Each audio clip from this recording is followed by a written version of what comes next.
Hi, ഇതെൻ്റെ dragon ഫ്രൂട്ടാണ്. ഇതാ വലിയ മരമായിട്ടിരുന്നതാണ്. കഴിഞ്ഞ മഴയത്തു ഇതിൻ്റെ മണ്ടയിൽ കൂടെ ഈ പ്ലാവിൻ്റെ കൊമ്പ് കണ്ട, ഇത് പ്ലാവിൻ്റെ കൊമ്പാണ്. ഈ കൊമ്പ് ഒടിഞ്ഞ് വീണതാണ്. ഈ ഭാഗത്തുള്ള റംബൂട്ടാനെല്ലാം ഒടിഞ്ഞുപോയി. ഇവിടെ നിറച്ച് മൊട്ടും കായും ഉണ്ടായിരുന്നതാണ്. കണ്ടോ, ഇത്രയും കൊമ്പുകൾ ഒടിഞ്ഞു പോയിരിക്കുന്നു. ഞാൻ ഒടിഞ്ഞു പോയ കൊമ്പുകളെല്ലാം ഇവിടെ തറയിലൊക്കെ നട്ട് വെച്ചിരിക്കുകയാണ്. തറയിൽ നട്ട് വെച്ചിരിക്കുകയാണ്. ഇനി അപ്പുറത്തെ സൈഡിലൊക്കെ നട്ടിട്ടുണ്ട്. ഇനി ഇതെല്ലാം പുതിയ തൈകൾ ഉണ്ടാക്കാൻ വേണ്ടിയാണ്. ഇത് പൊടിച്ചതിന് ശേഷം ഞാൻ വേറെ തൈകളാക്കും. അപ്പോൾ ഞാൻ ഈ ബക്കറ്റിലാണ് നട്ട് വച്ചിരിക്കുന്നത്. ഇതിൽ നിറച്ച് കായുണ്ടായിരുന്നതാണ്. വലിയ മൂടായിട്ടുണ്ട്. കായും പൂവുമായിട്ട് കിടന്നതാണ് ഒടിഞ്ഞു പോയത്. ഇവിടെ നിന്നൊക്കെ ഞാൻ കായ പറിച്ച തണ്ടാണ്. ഇനി വേറെ പൂവ് നിൽക്കുകയാണ്. ഒരു മുട്ട നിൽക്കുന്നതിന് ഇന്ന് വിരിയുന്നു. രാത്രി ഇവിടെ 3 കായ നിൽക്കുന്നു. 3 കായ നിൽക്കുന്നു. ഈ കൈത കളറടിച്ച് തുടങ്ങി ചെറുതായിട്ട്. ഇതിനിപ്പോൾ 2 ദിവസത്തിനകം പഴുത്ത് കിട്ടും. ഇവിടെ വീണ്ടും വേറൊരു മുട്ട നിൽക്കുകയാണ്. വലിയ മുട്ട. ഇവിടെ ഒരു മുട്ട നിൽക്കുന്നു. വളരെയധികം വിഷമമായിപ്പോയി. ഈ വലിയ കാറ്റത്താണ് വലിയൊരു പ്ലാവ്. പ്ലാവിൻ്റെ കൊമ്പ് കാണാൻ പറ്റുന്നു. ഈ പ്ലാവ് അതിൻ്റെ ബാലൻസ് എല്ലാം കൂടെ ഒടിഞ്ഞ് ചക്കയും എല്ലാം കൂടെ ഈ ഡ്രാഗൺ ഫ്രൂട്ടിൻ്റെയും ഇവിടെ നിന്ന ചെടികളുടെ എല്ലാത്തിൻ്റെയും മണ്ടയിൽ കൂടെ വീണ് എല്ലാം ഇത് നഷ്ടമായി.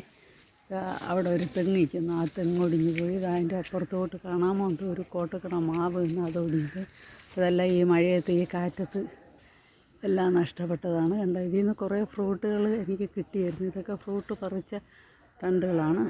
നിറച്ച് അതിന് ശേഷം മുട്ടുണ്ടായിരുന്നു. എല്ലാം പോയി. ഒരു സൈഡിലുണ്ടായിരുന്നു, എല്ലാം പോയി. കുറച്ചേ ഉള്ളൂ. ഈ ഒരു മൂടും തന്നെയാണ് എനിക്ക് ഇവിടെ ഉള്ളത്. ബാക്കിയൊക്കെ കുറച്ച് ടെറസിൻ്റെ മണ്ടയിൽ കൃഷി ചെയ്തിട്ടുണ്ട്. ഭയങ്കര ടേസ്റ്റിയാണ്. ഞാൻ കടയിൽ നിന്ന് വാങ്ങിയ ഡ്രാഗൺ ഫ്രൂട്ട് കഴിച്ചിട്ടുണ്ട്. ആ കഴിച്ച ഡ്രാഗൺ ഫ്രൂട്ടിൻ്റെ രുചിയും ഈ ഞാൻ നട്ടിരിക്കുന്നത് പഴക്കുമ്പോഴുള്ള രുചിയും തമ്മിൽ വ്യത്യാസമാണ്. ഞാൻ ഇടയ്ക്ക് ഒരാളിനൊരു ഫ്രൂട്ട് കൊടുത്തു. അവരും കഴിച്ചിട്ട് പറയുന്നത് ഭയങ്കര ടേസ്റ്റ്, നല്ല മധുരമാണ്. ഇതെല്ലാം ഞാൻ ഒടിഞ്ഞു വീഴുന്നത് തറയിൽ നട്ടിരിക്കുകയാണ്.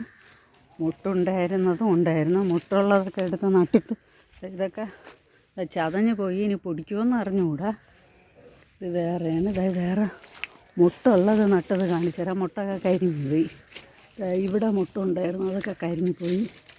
വേറെ 1-2 മുട്ടുകളുണ്ടായിരുന്നത് അങ്ങോട്ടൊക്കെ ഉള്ള കൊമ്പുകളിൽ അതെല്ലാം കരിഞ്ഞു പോയിരിക്കുകയാണ്. അതുകൊണ്ട് നിങ്ങളെ വീട്ടിൽ ഡ്രാഗൺ ഫ്രൂട്ട് നട്ട് കഴിഞ്ഞാൽ ഇവിടെയൊക്കെ മുട്ടുണ്ടായിരുന്നു, എല്ലാം കൊഴിഞ്ഞു പോയി. ഇനി ഒരെണ്ണേ ഈ കൊമ്പിലുള്ളൂ. ഈ കൊമ്പിലും എല്ലാം ഒടിഞ്ഞു പോയതുകൊണ്ടായിരിക്കും ഇവിടെയൊക്കെ നിന്നൊക്കെ കൊഴിഞ്ഞുമൊക്കെ പോയി. ഇവിടെ 3 കായ നിൽക്കുന്നത് തന്നെ. ഒരു കായ് വലുത്. പക്ഷേ ഒരെണ്ണത്തിൽ ഈ 2 പൂ വന്നപ്പോഴത്തേക്ക് ഒരെണ്ണം പൊട്ടിച്ച് കളയാൻ പോയതാണ്. വീണ്ടും വിചാരിച്ച് എന്താവുമെന്ന്. എന്നാൽ ഒരെണ്ണം വലിയ കായ്, 1 മാത്രം അല്പം മാത്രമേ ചെറുതായിട്ടുള്ളൂ. 2 കായ് ഒരു തണ്ടിലാണ് നിൽക്കുന്നത്. ഈ ഒരു കാ പഴുക്കാറായത് ഒരു തണ്ടിൽ. അങ്ങനെ 3 ഫ്രൂട്ടിന് പഴുക്കാറായി വരികയാണ്. 3 എണ്ണം. വീണ്ടും ചെറിയ മുട്ടൊക്കെ വരുന്നുണ്ട്. ഒരു മുട്ട വരുന്നുണ്ട്. ഇതിന് അത്യാവശ്യം വെയിലാണ്. ഞാൻ വേറെ ഒരു ഉരവും ഇട്ടിട്ടില്ല. ചാമ്പൽ മാത്രമേ ഇട്ട് കൊടുത്തിട്ടുള്ളൂ. ഇതുവരെ ഒരു ഉരവും കിട്ടിയിട്ടില്ല. ഞങ്ങൾക്ക് ഫ്രൂട്ട് അപ്പോഴപ്പോഴാണ് കിട്ടും. ഇപ്പോൾ ഇത് ഒടിയാതായിരുന്നു. ഇപ്പോൾ 5-6 കായ കിട്ടുമായിരുന്നു. അപ്പുറത്തെ സൈഡിൽ കുറേ മുട്ടുകൾ കിടന്നതാണ്. അതെല്ലാം കരിഞ്ഞു പോയി. വന്ന് ഒടിഞ്ഞു വീഴുന്നത്. ഇത്രയും വലിയ ഭാഗമാണ്. ശരിക്കും ഉണ്ട് ഒടിഞ്ഞു വീഴുന്നത്. അങ്ങനെ കുറച്ച് ഞാൻ വേറൊരാളിന് കൊടുത്തു. ഒരു വശം മൊത്തം പൊട്ടിയതാ പോയിരിക്കണം. നിങ്ങൾക്ക് കണ്ടാൽ അറിയാം. ഇത്രയും വലിയൊരു മൂടായിരുന്നു. വലിയൊരു ഡ്രാഗൺ ഫ്രൂട്ടായിരുന്നു. ഞങ്ങൾക്ക് ഇഷ്ടംപോലെ ഇതിൽ നിന്ന് ഫ്രൂട്ട് കിട്ടുമായിരുന്നു. ഇപ്പോഴെന്നെ ഞങ്ങൾ 7-8 ഫ്രൂട്ട് പറിച്ചു കഴിഞ്ഞ്. പല ഞാൻ വേറെ ഒരു ഇട്ടിട്ടില്ല. കണ്ട ബക്കറ്റിനകത്ത് ചാരമാണ് കിടക്കുന്നത്. ഈ ഒരു സാധനം തന്നെയാണ് ഞങ്ങൾ ഇടുന്നത്. വേറെ ഒരു വളം ഇടുന്നില്ല. പക്ഷേ ടേസ്റ്റി ആയിട്ടുള്ള ഫ്രൂട്ടാണ്. നല്ല ടേസ്റ്റാണ്. അതുകൊണ്ട് നിങ്ങളും ഒരു മൂട്, ഞാൻ വാങ്ങിയത് 150 രൂപയ്ക്കാണ് 2 എണ്ണം, ചെറിയ 2 കഷ്ണമാണ് ഒരു നേഴ്സറിയിൽ നിന്ന് ഞാൻ വാങ്ങിയത്. പക്ഷെ അതാണ് ഈ ബക്കറ്റിൽ നട്ടു വെച്ച് ഇവിടെ ഇത്രയും വലുതായി കിടക്കുന്നത്. ഇഷ്ടം പോലെ എൻ്റെ ആവശ്യത്തിന് ഫ്രൂട്ടും കിട്ടുന്നുണ്ട്.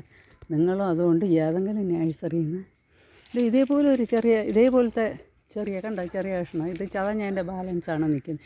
ഇതേപോലത്തെ 2 ചെറിയ കഷ്ണം പൊടിച്ചതായിരുന്നു, അതിൽ വേരുണ്ടായിരുന്നു. അതാണ് എനിക്ക് നേഴ്സറിയിൽ നിന്ന് 150 രൂപ വെച്ച് 300 രൂപയ്ക്കാണ് 2 മൂട് ഞാൻ വാങ്ങിയത്. അതാണ് ബക്കറ്റിൽ നട്ടു വെച്ചത്. ഇത്രയും വലിയ മൂടായി.